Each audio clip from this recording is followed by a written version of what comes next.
I felt all of those things. Even being here, I felt that way before I came in and sat down in AA, and I felt that way even being in the middle of AA. I don't want to go. I think it's stupid. It's a distraction from what I really want, when I'm more me focused.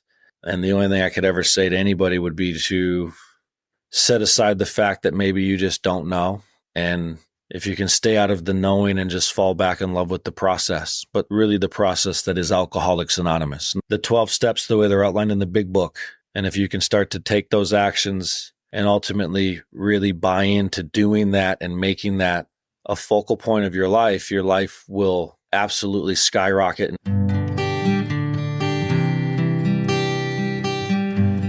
Well, hello, friends of Bill W. and other friends. You have landed on Sober Speak.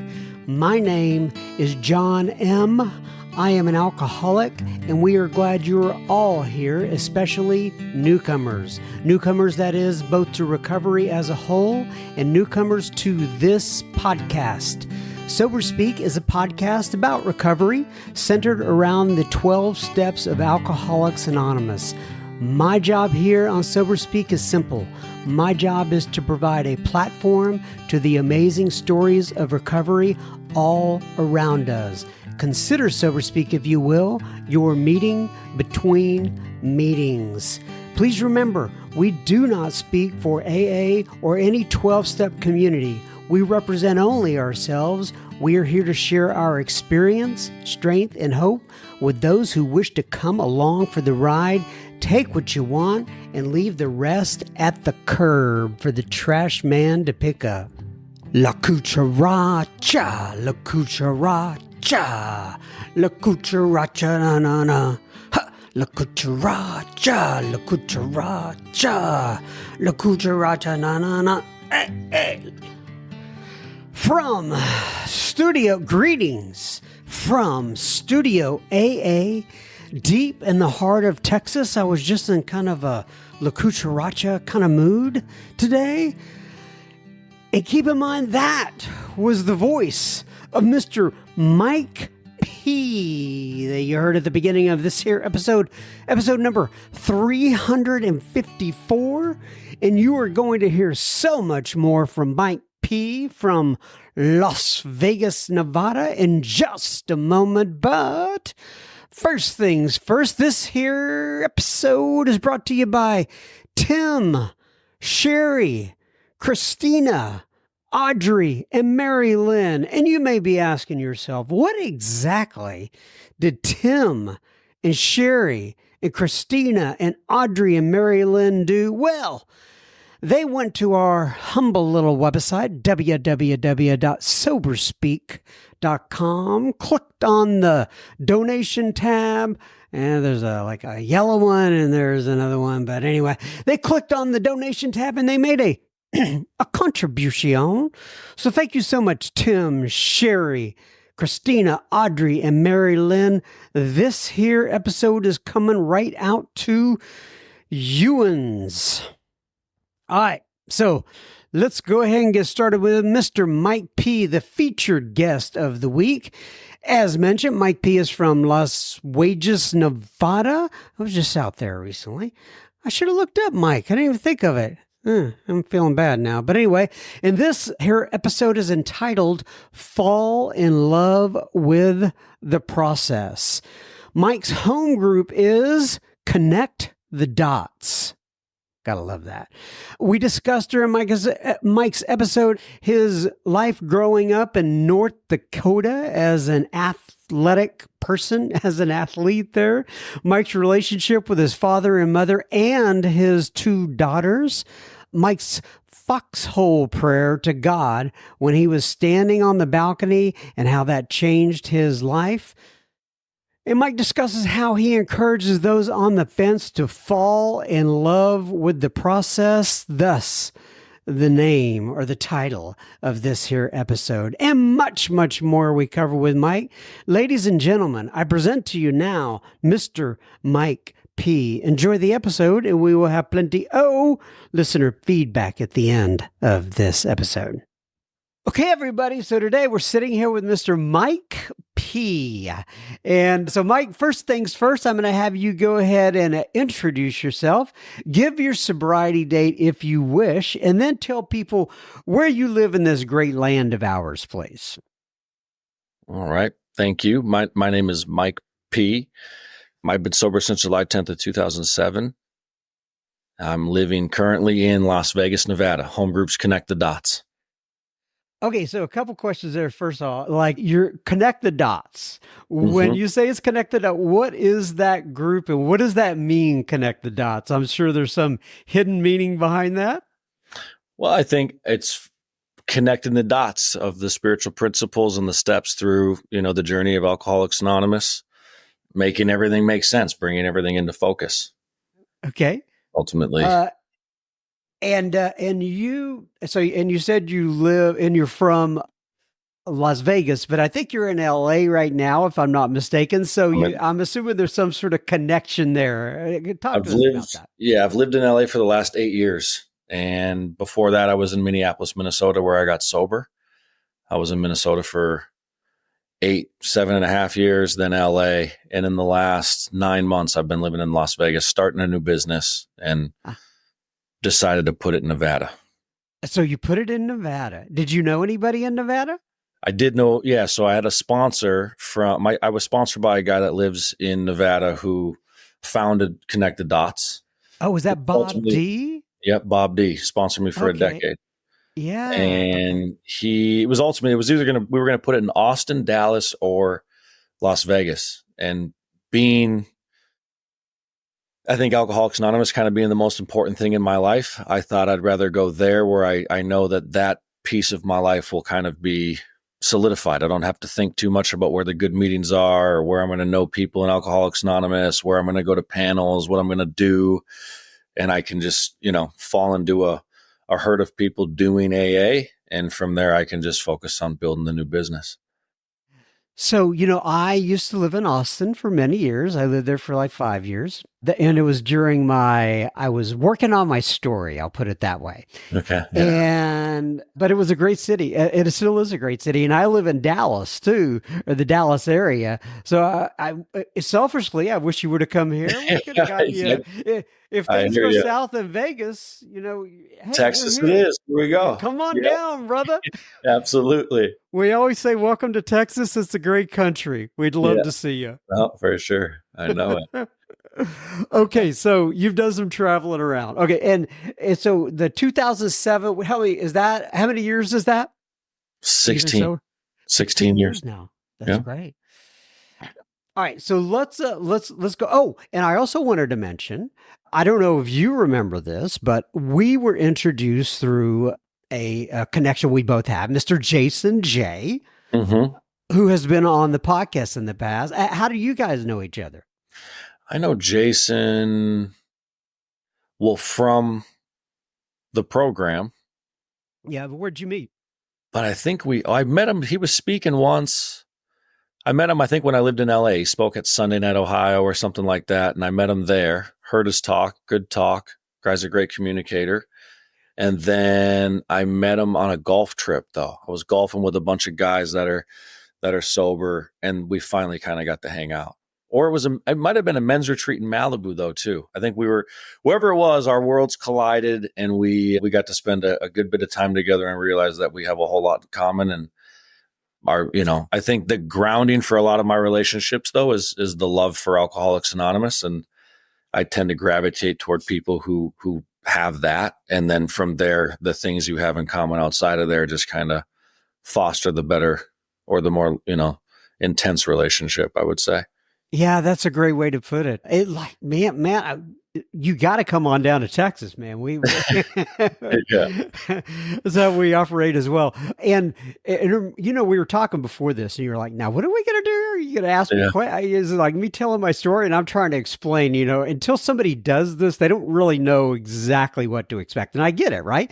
There's guys like you. You go around, you do your talk in various places, but you don't have Yahoo's like me interrupting you while you're actually telling your story and asking you Right. questions. And so this is the kind of question that would never come up. I happen to notice a tattoo on your finger when you're talking Hmm. there. What's that? Like, so talk to me about that one. This tattoo says Zahir, and in Arabic means to manifest. Okay. Then I So, have one on the other side, and it says relentless.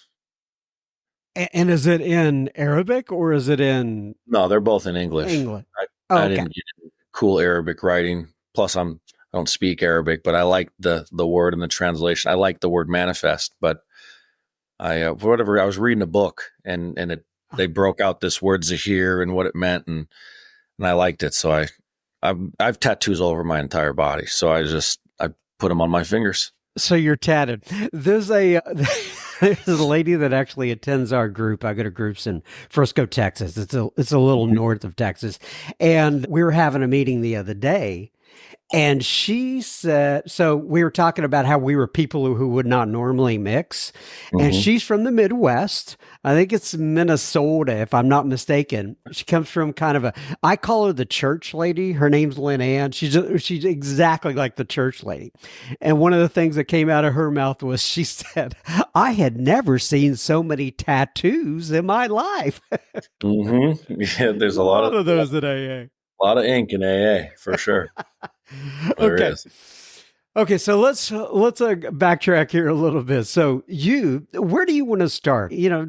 Tell me about where you grew up, what happened there, kind of the formative years of your life, and then we'll take it from there. Okay. I grew up in North Dakota, and we got three brothers, mom, dad. Grew up pretty normal. I think I'd say middle class family.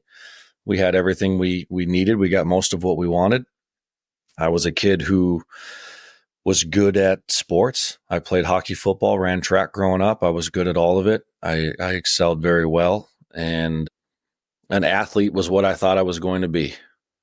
And for whatever reason, seemed to have a drinking problem. And when you grow up in North Dakota, at least in my experience, there's not a lot to do. So you kind of start drinking pretty young. And that's what we did. And I think growing up the way I grew up, my mom happens to be a member of Alcoholics Anonymous as well. And when I was younger, she said, you should probably never drink.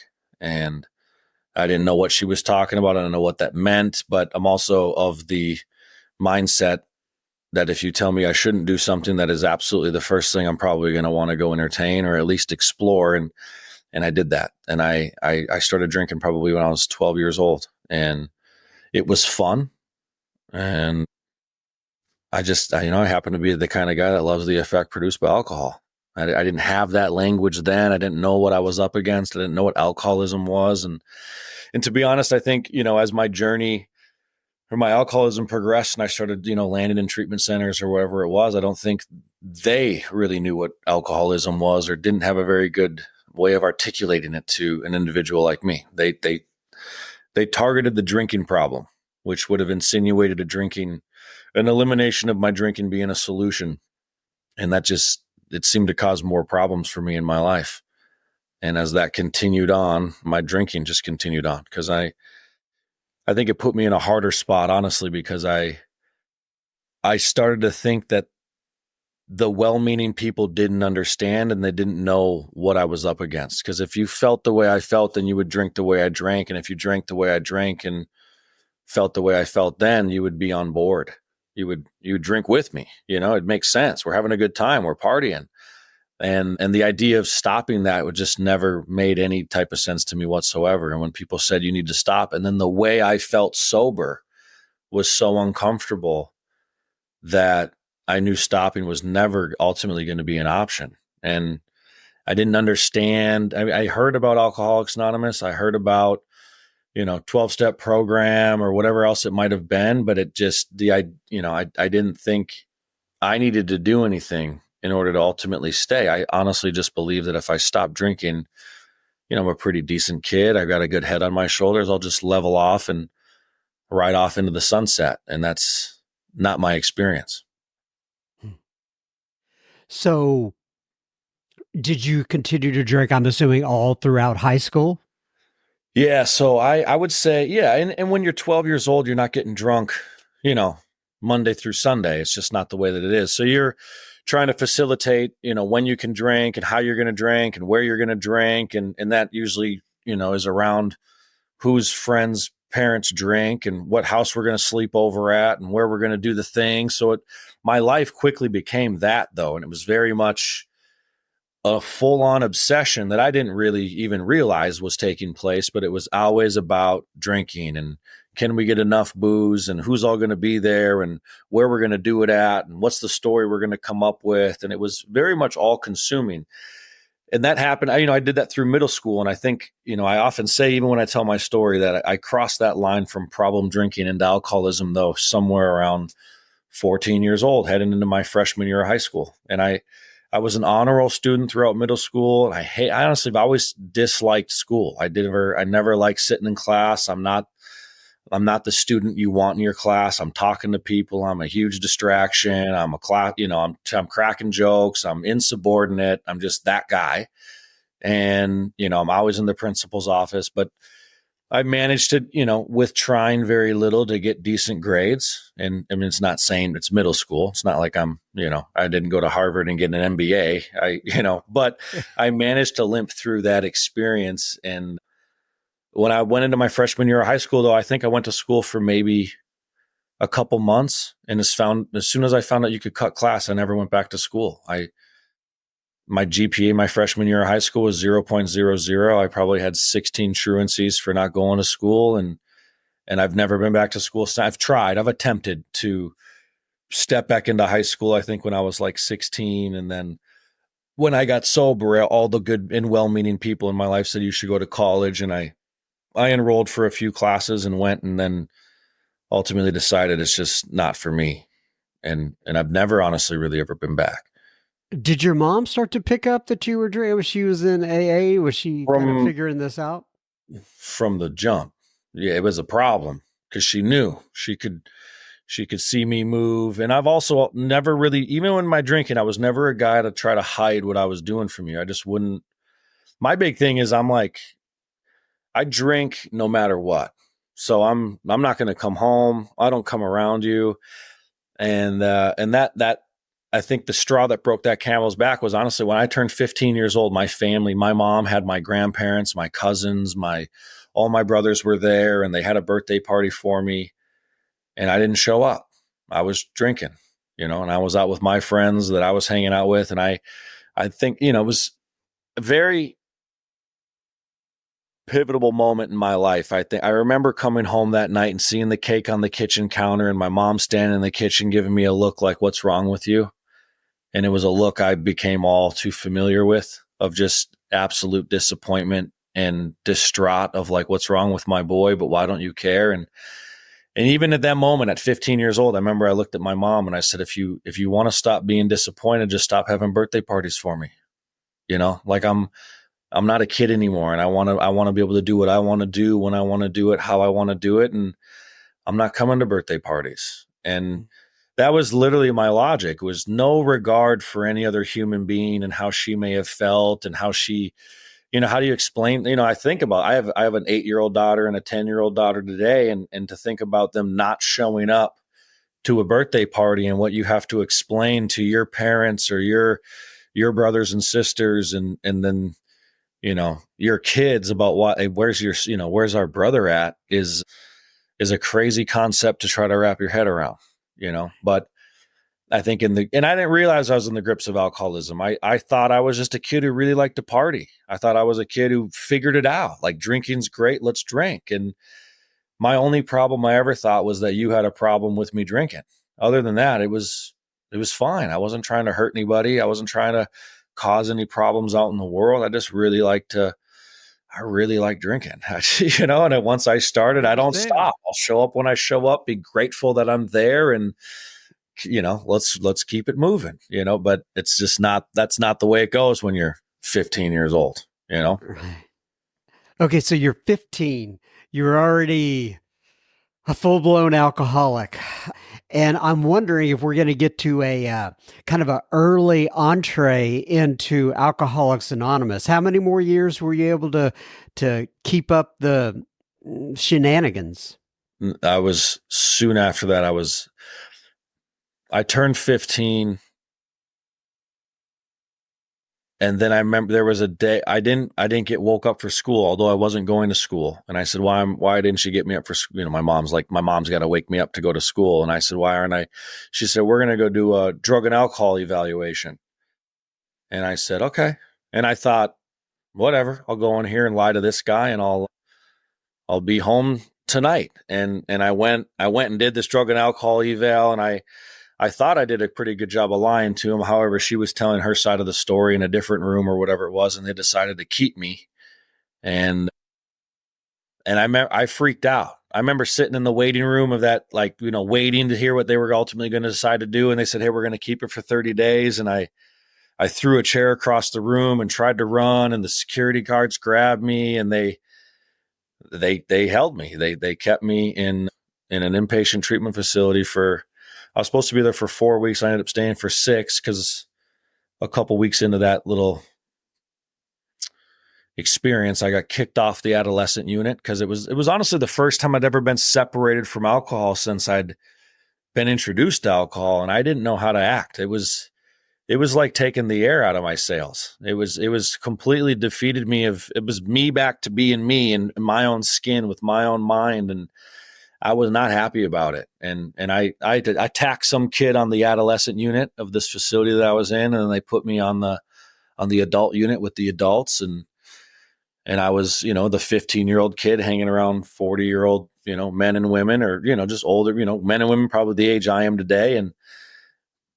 And in that moment, and in that experience, they introduced to me Alcoholics Anonymous, and they mentioned Narcotics Anonymous, and they, the need for you to, again, they said you have a drinking problem, and if you can stop drinking, you'll be okay.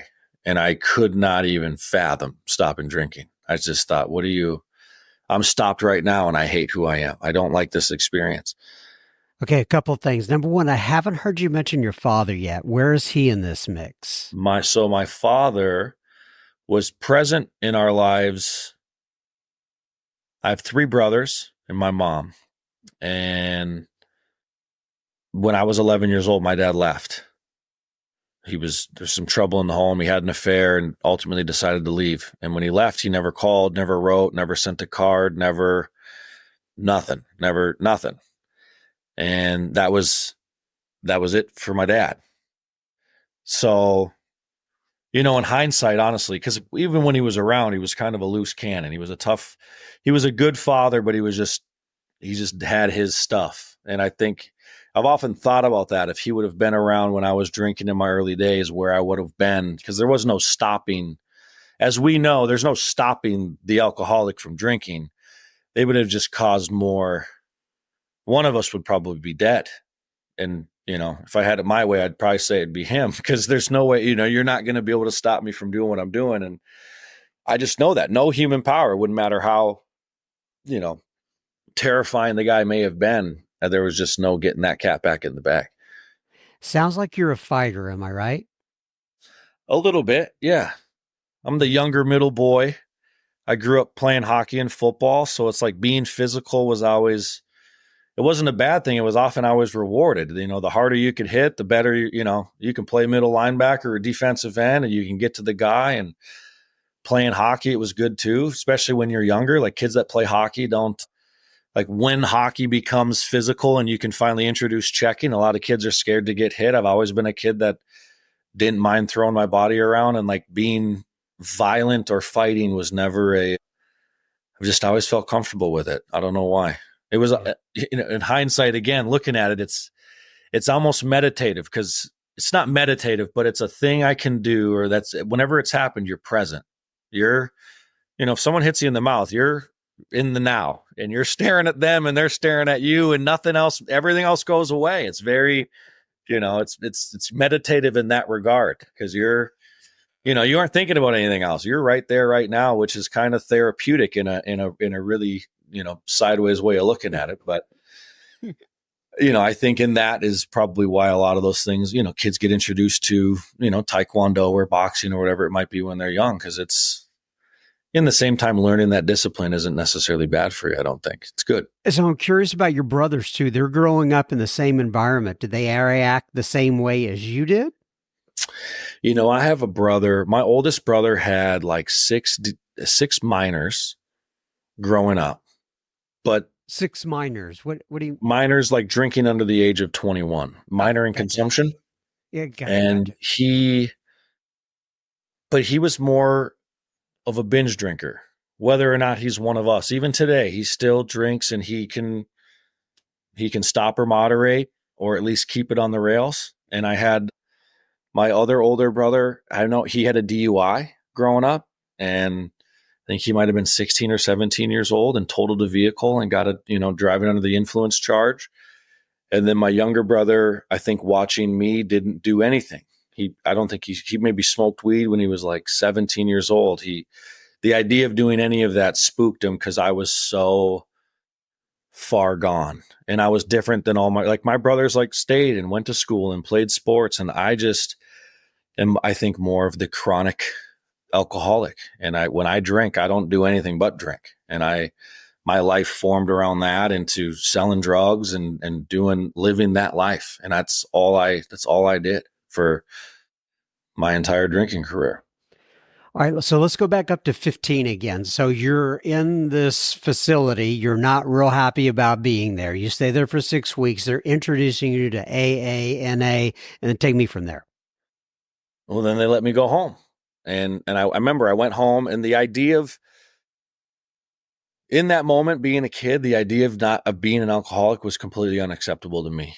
And I could I remember having the thought, I said, I can go with drug addict. I'll say I'm a drug addict. Drugs are bad. Drugs are illegal. I won't do drugs. And I went to one NA meeting. And then, I was a 15-year-old kid. I was hanging out with some kids at a party, and some girl looked at me one night and she said, I bet I can chug more vodka than you. And I said, I bet you can't. I'll go first. And I was drinking again. And then that was it. That was my sober experience. It was just. Did you end up marrying her? No, but I'm sure she's a great woman, with that kind of attitude. I love that energy. So yeah, I did not. I couldn't even tell you who that was, to be honest. I don't know. I just remember that question. I think it was just the thought that preceded the first drink. And for whatever reason, I can recall that moment, in that instant, in that kitchen, and I was off to the races. Okay, so were you 16 yet at this point? No, I think I turned.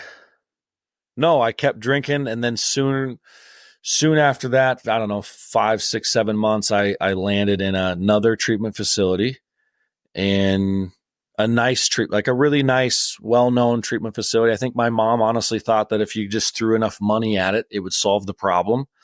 And they put me in front of the best people, and I almost got kicked out of there twice for being violent. And for whatever reason, they made an exception and they let me stay. And then I went to a halfway house in Washington State, actually in Port Townsend, Washington. And I was there for 4 months. And I think it was there where I probably turned 16 years old. Mm.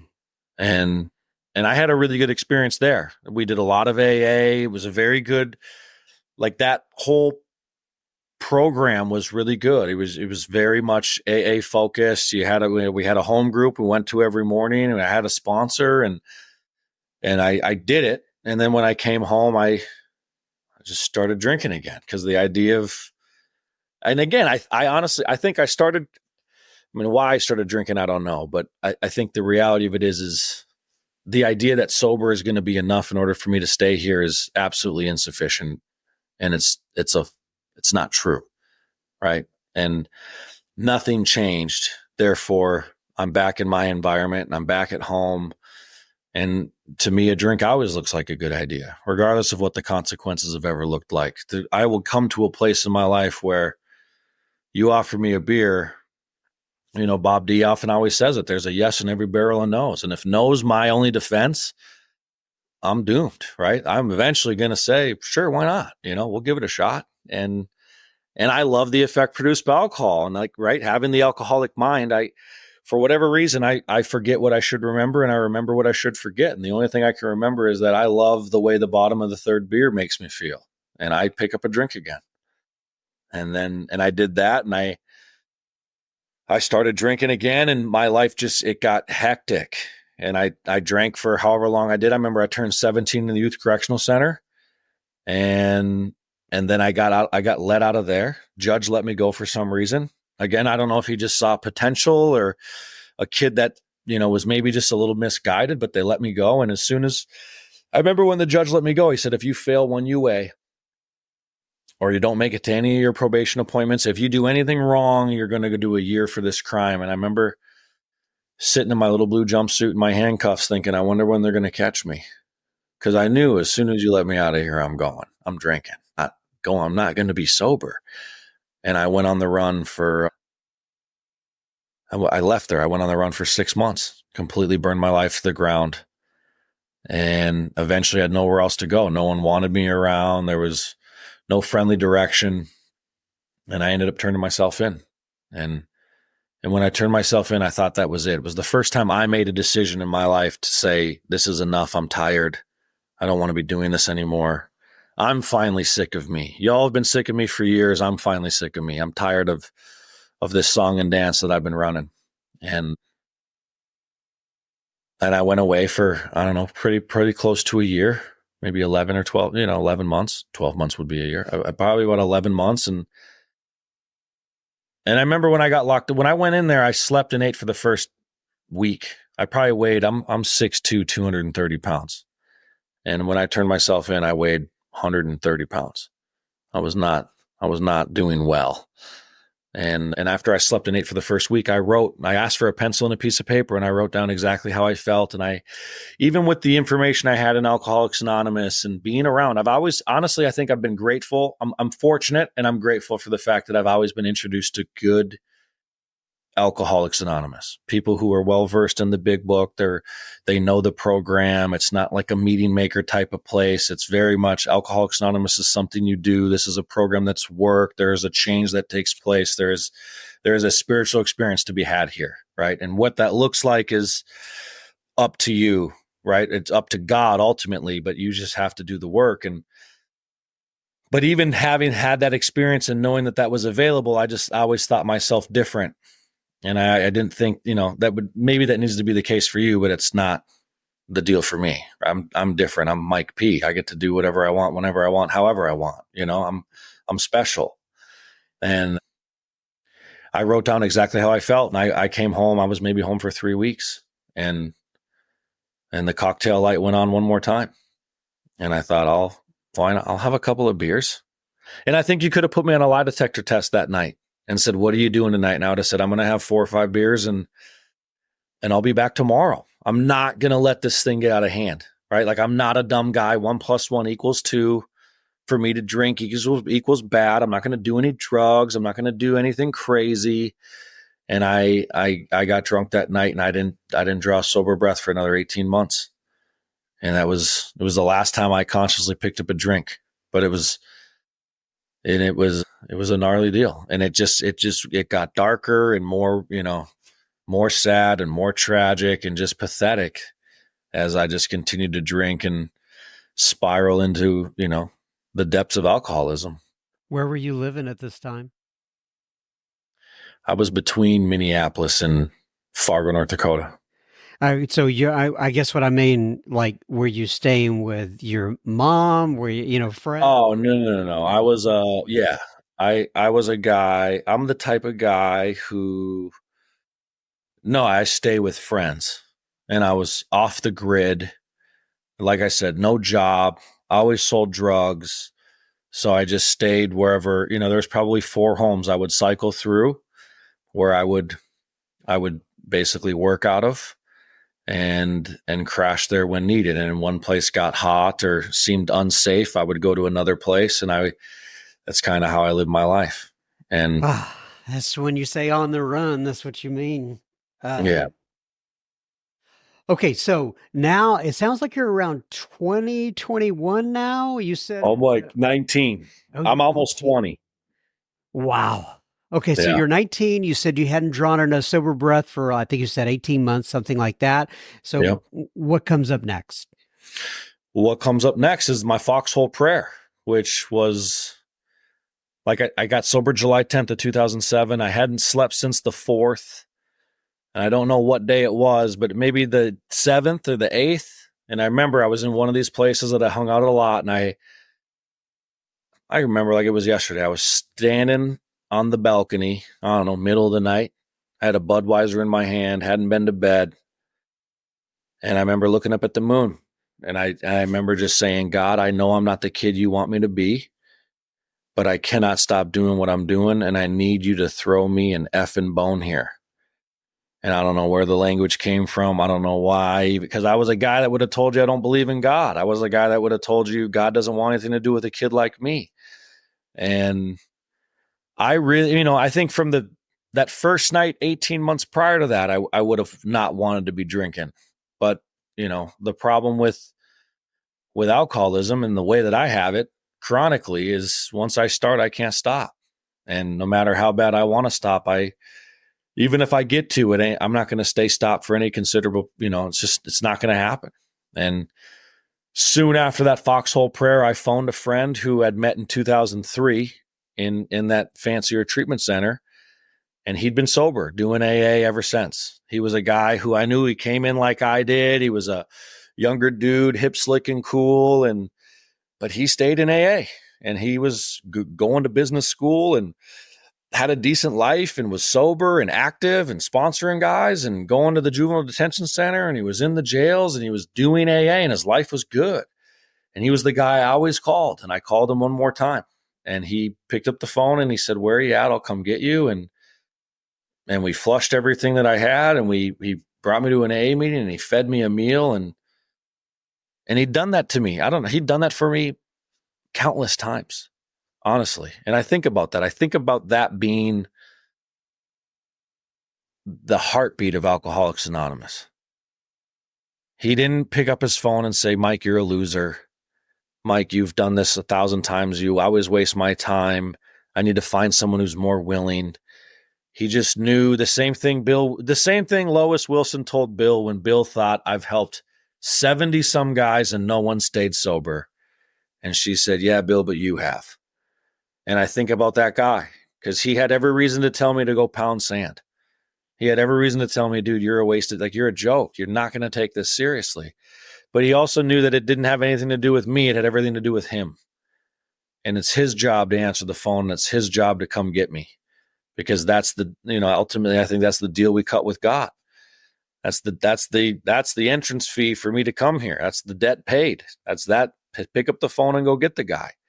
And he did. And he did it one more time. And that time just happened to be the time that changed my life.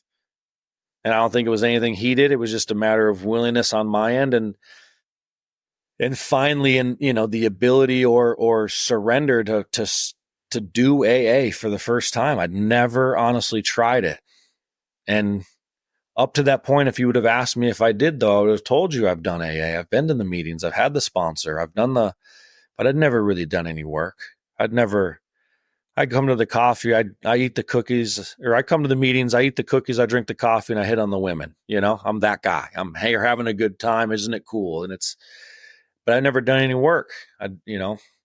I always use like a gym analogy sometimes when I tell a story, but it's like I'm the guy at the gym with a gym membership, quote unquote, a gym membership. And I'm like at the gym snapping towels, talking to you while you work out and then wondering why I'm not, my body, why I'm getting fatter, why am I putting on weight? And I haven't connected the dots that there's a lot more going on here than me being in the room. There's a lot more going on here than me wanting to be a member. There's a lot of work to be done. And if I do the work, I will change. But if I don't do the work, I won't change. And if I don't change, I won't stay. And it took having that experience over and over again for me to understand what alcoholism is. I have a friend of mine in Minnesota who often says, is it possible you're in a lot more trouble than you think you're in?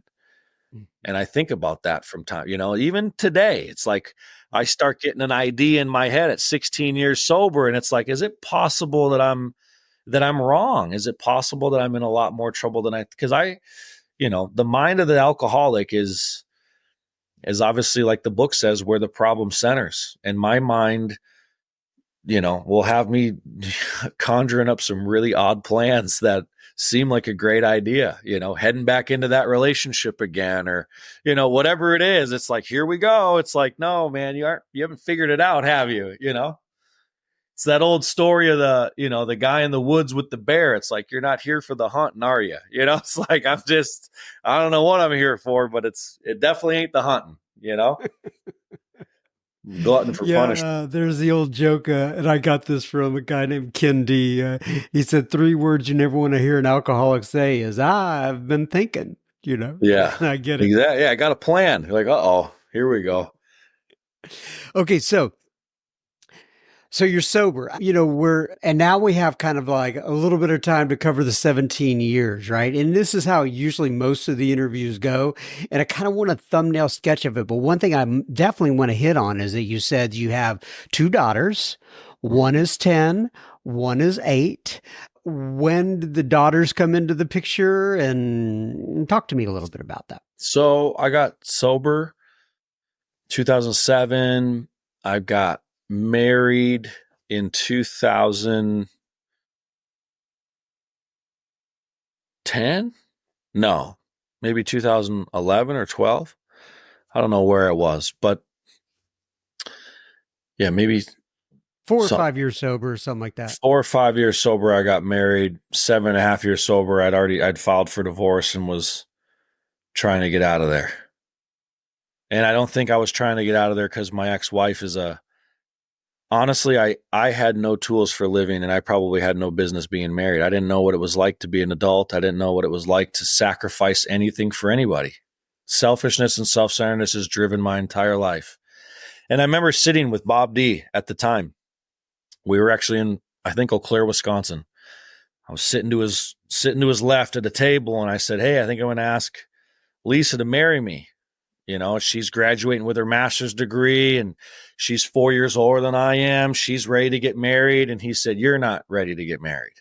And I was like, no, I don't think you understand. She's, I just kind of ran back where she was at in her life. And he looked at me. I remember Bob looked at me again. He said, "Mike, you didn't hear me. You're not ready to get married." And I thought, what do you know, old man? In my mind, I'm thinking like, you don't know what this love is like, and I went ahead and did it. And I don't know if it's necessarily I wasn't ready, but in hindsight, I definitely didn't have the tools to be there. And when the bell was rung to be a man, I ran and I let fear drive my life. And I ended up blowing up that marriage and leave. And she was pregnant with our second kid. And I was driven by fear. And I was in this, my life had taken off. I came in and got sober with a hamper full of clothes.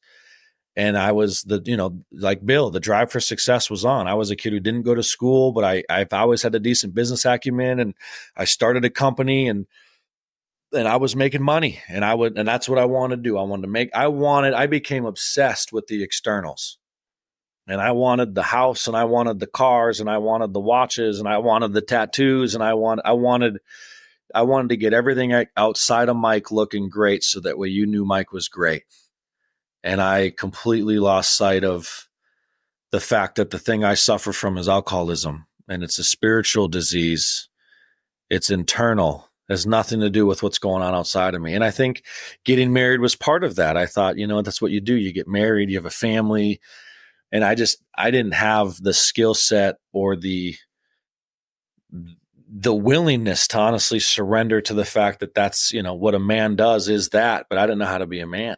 I think when you boil it down, I had no idea how to be a man, and I took the coward way out. And not that divorce is a coward way out, but I think the way I went about it and the way I left her was probably, we have an amazing, my ex-wife and I have a great relationship, and we co-parent very well. And it gets better and better because I continue to learn more in Alcoholics Anonymous and want to learn how to support her more and to how to show up for our girls more. It's, and it's only because of AA, I think, that I'm there. Otherwise, I probably would have done what my father did, and I'd have just left and, never contacted again. Because it's once you're out, it's easier not to. The hard part's showing up when everyone's mad at you. The hard part's just like AA. The hard part's showing up when you don't want to show up. And it was like that in the beginning when we got divorced. It was very much uncomfortable. I got these kids who are confused and they don't know what I'm doing. And she's not, I wouldn't say she hates me, but she's definitely not happy with me. And my mom's not happy. No one was happy with me. Everyone was upset. And then at the same time, very worried that I was going left and would probably start drinking again, because there was very irrational behavior, especially the way I went about it. I panicked and said, I'm out. I can't do this. And we aren't going to talk about it because that's, I'm a big bully. We don't talk about what Mike doesn't want to talk about. We don't do anything that Mike doesn't want to do. And I didn't realize that from a guy who was broken, who surrendered on his way into Alcoholics Anonymous in order to get sober, I built all of that ego back up, and I built all of that pride back up, and I built all of that image back up. And I think that's ultimately what has to happen. It happens to most people as you get broken again and you get broken sober, and you either surrender and stay or you can resist it and leave. I think it happens to everybody. And it happened to me, Right. I had, and I'm not going to go into my story, but I had a really between 4.5 and 7, 8 years sober. I had all of that happen, and maybe we'll talk about it afterwards. It's your story, Yeah. but I could definitely relate to that. Okay. What about your father? Did you ever have any Yes. contact with him? So 1.5 years sober, I found my dad. And because I was writing inventory, I hated this man. And it was top 3 on my inventory list. And but I was writing inventory and I was praying over the inventory the way the book suggests to pray over the inventory. And that somewhere even in that prayer process, God shifted that hate for compassion and love. And I realized that my dad's not a bad guy. He's just a guy that maybe made a bad call. I don't even know that. Like maybe what he was supposed to do was leave. I have no idea. Right. But and for me to judge him on his life isn't really my position in life. That's God's business. My job just to love his kids. And I wanted to be free from that. I didn't want to carry around that hate anymore. I didn't want to be the guy that was driven. I'm very much of the school of AA of you can be as free as you want to be. And I've been chasing freedom my whole life. That's why I love drinking. It makes me feel good, and if I'm going to be here and doing AA, I want free from all of it. And I found my dad at 1.5 years sober. He lives like a suburb of Chicago, and we had dinner on the Navy Pier. And after dinner, we went for a little walk. And I remember I told him, I said, look, I don't agree with what happened when we were kids, but I want you to know that I'm all right with it, And I got there, after the end of a lot of AA meetings, we say the Lord's Prayer. And in that prayer, it says, God, forgive us our trespasses as we forgive those who trespass against us. And I thought to myself, it's not a prayer for word's sake. It's meant to be applied. All of it's meant to be applied. And if the application means what it means, then it means I won't get free unless I set you free. And again, like I said, that's what I want, right? This step 3 is clear about that. Even in there, like step 3 in the big book of Alcoholics Anonymous, it shifts. Right, the entire first 60 pages of the book are pounding me about my drinking and my selfishness, but really my drinking and my alcoholism. And then in step 3, it says, free me from the bondage of self. It doesn't even say alcohol. It says, free me from me. Free me from my mind and my will and my wants, my desires. And I thought, and that I also live with this, a guy said that to me, you can be as free as you want to be. And I forgot what I was going to say, but you can be as free as you want to be. But in that moment, I realized I can see him. I don't have to carry that around with myself. I can let him go and be whoever he needs to be. And I have this idea that God is the most important relationship in my life. But if I hate his kids, how much can I really access God? And I'm of the ilk. I hate people. I don't just dislike you. You know what I'm saying? If we're opposing sides, I've got a serious problem with you. Right. And I can't afford to have a problem with you, because if I have a problem with you, then I have a problem with God. And if I have a problem with God, I've got a really big problem. And I'm not going to stay here very long, because as soon as I dislike you, I'm going to dislike someone that and for me, I'll back myself right out of here. And then a drink looks like a good idea again, because it always looks like a good idea. And I just know that to be true. And I saw my father, and from that didn't spark like a crazy relationship. But like when I got married, my dad came to the wedding. And when my first daughter was born, she went down, we brought her down to Chicago when he met her. And he was never my dad again. And he isn't today, but he's a man who is simply, I believe, having his own experience. And I think as you get older, as I've gotten older, I realize I'm only 36 years old, but like my parents were maybe this age when they started having kids, and I still don't have it figured out. Like I realize we're just all idiots monitoring, trying to figure this thing out, acting like we know what we're doing. And like, I can't be mad at the guy for whatever. Is it a mistake? Sure. Would it be the way I would have hoped to have it play out? Probably not. But I'm also in a very similar spot to him. I'm the guy who's divorced and I have the 2 kids, but I know what I don't want to be, as a result of that as well. Not that what he did is wrong, but I know what it's like to be the kid without the parent around. I know what it's like to be the kid that loves playing sports, to look into the stands and not see the dad there. And I was just with my daughters a week and a half ago, and they're both playing volleyball and doing gymnastics. And I can see them look over at me and their mom. And I know how important it is to see your parents sitting there watching you. And I don't ever want to miss that. And I owe that to Alcoholics Anonymous. I owe that to God. I owe that to strong sponsorship and men that said, you show up no matter what, whether you want to or not. You should. That is your responsibility. That is, God has given you that gift. You should. And to know that without even communicating that to my daughters, I know how important it is, because I know what it's like to not have that. And I don't ever want them to feel that pain. So we've come to the time. I just thought of this in my head, and we kind of final thoughts, I guess, like Jerry Springer or whatever. So what do you want to leave the listeners with? You have people listening to you all over the land. And some people have thought about AA, some have considered it, some have been disgruntled with Alcoholics Anonymous, and they still listen anyway, just trying to hope they'll hear something, I think, that will give them that spark again. So from your experience with Alcoholics Anonymous, what do you want to leave us with there? My experience with Alcoholics Anonymous has been I've felt all of those things. Even being here, I felt that way before I came in and sat down in AA, and I felt that way even being in the middle of AA. I don't want to go. I think it's stupid. It's a distraction from what I really want, when I'm more me focused. And the only thing I could ever say to anybody would be to, simply, and maybe not so simply, but set aside the fact that maybe you just don't know.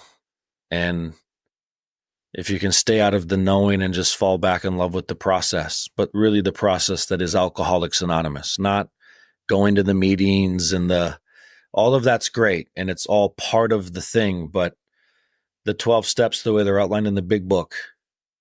And if you can start to take those actions and ultimately really buy into doing that and making that a focal point of your life will absolutely skyrocket into, my experience, whatever ultimately you want it to be, but most importantly, peace, which I think is what is obtainable here. It's what is available, and it is ultimately the goal, right? And that's all I want. I just want to be okay in my skin. And that is why I continue to stay in Alcoholics Anonymous. That's why when a call comes from you, from a referral from Jason to do something like this, I want to tell people about it, because that is the reality of my life is that. And I've had some big wins. I've taken some big losses. I'm a hard case. I'm not, I don't come in here, surrender, and go to BGSR. I am a fighter. I argue. I'm smart, right? I'm intellectual. I will, I have every reason not to do it, and I do it. And And I think that, even in my life today, I've got a good life. Even on the external side, my life is very good. And I have every reason not to go to AA. And I think about that sometimes when people see me maybe in the car I drive or the life I have, and they're like, why are you here? Like, why are you at this detox panel? And it's like, because it's the most important thing in my life. Because I've got it all because of you guys and falling in love with that process. I gave a talk last Friday, and I just think it's that idea of becoming a fisher of men or a fisher of women or whatever that might be. And knowing that, I don't want to get too long-winded here, but I often think about that. Like Bill Wilson didn't need to go help anybody else when he had his white light experience in Towns Hospital, but he did. And because he did, he found Bob, and because they found each other, they found all of us. And I want that to continue on. And I think because I was found and my life is the way that it is, I owe it to keep finding people. And although I know I don't do anything, but it's my job, that Sam Shoemaker poem, right? I stand by the door. It's my job to stay. I don't need to go too far in or too far out, but I need to stay by the door, putting the broken people's hands on the door, and always be the guy that's available to be there and be of service. And again, like I said, I'm 16 years. I've not been perfect at that. I'll walk into a meeting, see a new guy, and I won't walk across the room and shake their hand. And I know that they can't, and I can, right? But most days I try to make that walk. And most days I try to shake that hand, and I try to make them feel comfortable, because I understand if everything else went away, I'd still be alcoholic. I'd still suffer from the spiritual malady. And the only way to treat it is ultimately by doing that and seeking God. And that'd be what I'd have to say to them. That's cool. I appreciate you. Thank you. Well, I didn't know much about you before we started, but I'm sure glad that Jason introduced us, and I'm glad we met, my friend. Me too. And hopefully we'll see you down in Texas one day. All right. So I always wrap this up with page 164 from the big book of Alcoholics Anonymous. It says, abandon yourself to God as you understand God. Admit your faults to Him and to your fellows. Clear away the wreckage of your past. Give freely of what you find and join us. We shall be with you in the fellowship of the Spirit, and you will surely meet some of us, like me and Mike P., as you trudge the road of happy destiny. May God bless you and keep you until then. Once again, Mr. Mike P., I really appreciate you coming on today. Absolutely. Thank you for having me. One more time, thank you again, Mike, for joining me to share your experience, strength, and hope with the listeners. If you are out there, I encourage you to pause your device, whatever you may be listening on right now. Click that little share button, not like Sonny and Cher, but share, SHARE. Press that little share button and send that episode or the entire podcast over to another friend or family member. It may be just what they need today. Now on to a little bit of listener feedback. Gary writes in, and the title, the subject line of the email is Tracy J. By the way, if you're out there wondering, well, how can I actually communicate with the Sober Speak podcast? Well, just write this down, or just remember this.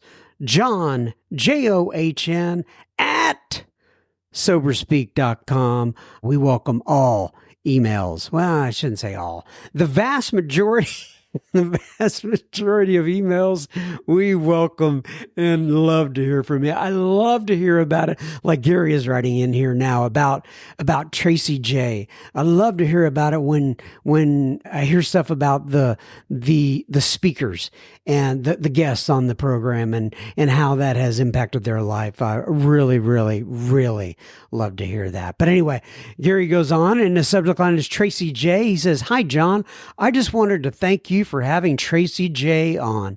Both parts of her story," she had parts 1 and 2, "were great, and I appreciated the experience, strength, and hope. She is also a talented storyteller. Thank you for what you do and being a part of my sobriety, Gary B. And as you know, Gary, I copied you on an email to her, and Tracy J was very appreciative of your email. Jeffrey writes in. Oh, yes, I remember this. He says, Mr. John M. Well, hello, dear friend. Where do I begin? First of all, the work you are doing with Sober Speak is absolutely immeasurable. Although we haven't met, I consider you to be a kindred spirit and a pioneer in the trenches of recovery and service to others. The Sober Speak podcast is a big part of my story, and it restored my faith in 12-step recovery of all things on a tablet.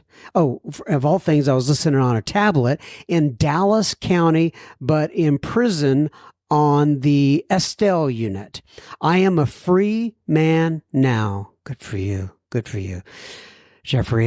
Good for you, Jeffrey. And with 2 years clean and sober, one of the coolest things about your podcast is it made me feel so much at home because I lived in Old East Dallas for many years, working at both the Granada and Lakewood theaters as a production assistant. I know those places. He says the Bellwood Group, I've heard of it, was my home group, and I had many wonderful experiences, and I had quite a few hubcap stacks of pancakes at the 24-hour club. I currently live in Allen, off state.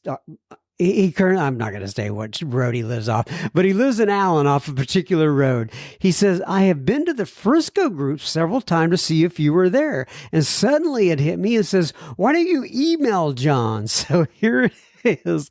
I'm sorry we missed each other. He says, the whole thing is so surreal because for over a year and a half of incarceration, I could not wait to meet you and thank you in person. Isn't it amazing when you let go and let God, quit trying so hard to find the place of sweet surrender and acceptance? One of my favorite episodes on your podcast is the second, I think it may have been, with Billy Kay interviews. She is so awesome and connected. Well, when she talked about the epiphany she had when she realized my thoughts have lives, laugh out loud, amazing. Our thoughts do have lives. Ain't that the truth? Sometimes that's good. Sometimes that's not so good. Anyway, he says, I turn my thoughts to what I can do to help others rather than focus on myself. Suddenly, something amazing happens. Oh, how true, Jeffrey. I find myself in the fruit of the Spirit: love, joy, peace, patience, kindness, goodness, faithfulness, gentleness, and self-control. So well said, Jeffrey. He says, I'm going to give you my number to see if you can contact me, or feel free to email me, and I will call you when I get a chance, and I'm really looking forward to speaking with you. And he gives me his number yet. We're going to try to meet up. I could tell you this, at the group that I attend every Saturday, the Frisco Fourth Dimension. I hope we get to meet there soon. But I'm proud of you, Jeffrey, in every single way. And God bless you, my friend. Meg writes in, and she says, hi, John, I'm an alcoholic, and I've recently just gotten back to Lindale, Texas, after spending 2.5 months in jail, 9 months SAFP. I don't know what that is, but anyway. And she says, in 2 more months at a halfway house. It was a horrific experience being away from my family and my life. I had met a really good lady, Holly Kay from Dallas, who introduced me to Sober Speak. Well, Holly Kay, if you're listening out there, thanks for introducing Meg to Sober Speak. And she says, which I was grateful to have the podcast on the tablet, which we were provided. Honestly, there was several speakers that I took to heart. I'm just happy that you have given us this outlet to go to when a meeting isn't around, or even a plus, and it's even a plus to have an extra one. I was even thankful to have the chance to reach out and hear from Mike in Tempe. Yes, Yes, yes. So what she's talking about there is we have Mike, who just absolutely love. He monitors the PO box that we have in Tempe, Arizona. And Meg, I'm so glad that you were able to reach out to him during that time. And then she says, because it was forced sobriety, I'm not really counting my start time of sobriety until the day I left SAFP, and not during the lockdown time, March 31st, 2023 to April 22nd, 2024. I'm so happy to get back with my family, and I'm getting back to meetings. I don't have a sponsor yet. I've got to start doing the steps if I'm really dedicated to being in recovery. It's really not taking one day at a time for me now, though, because excuse me, one slip could lead me to prison for good or death. And I can't do that to myself or my family. Great thanks for letting me be part of the Facebook community. Well, Meg, it is all our pleasure. And thank you for writing in. I so much appreciate it. Okay, everybody, that is uno más semana of episodes in the books. Anyway, you know what I'm saying. God bless you. What I usually say here. I always say something to kind of wrap it up, and I'm just blanking out right now. Oh, yeah. May God bless you and keep you until then. Keep coming back. It works if you work it. And I take this 1 week at a time. I hope to be back next week, but oh man, I know from recent experience that is not guaranteed. We all just have one day at a time. And I'm so glad you guys are here. You're listening in. Like I've said many times, I know you have so much you could be doing with your time besides listening to me and my silly little podcast. And I'm glad you come in here and spend time with us. God bless you. Love you guys. Hopefully until next week, we'll talk to you soon. Bye-bye.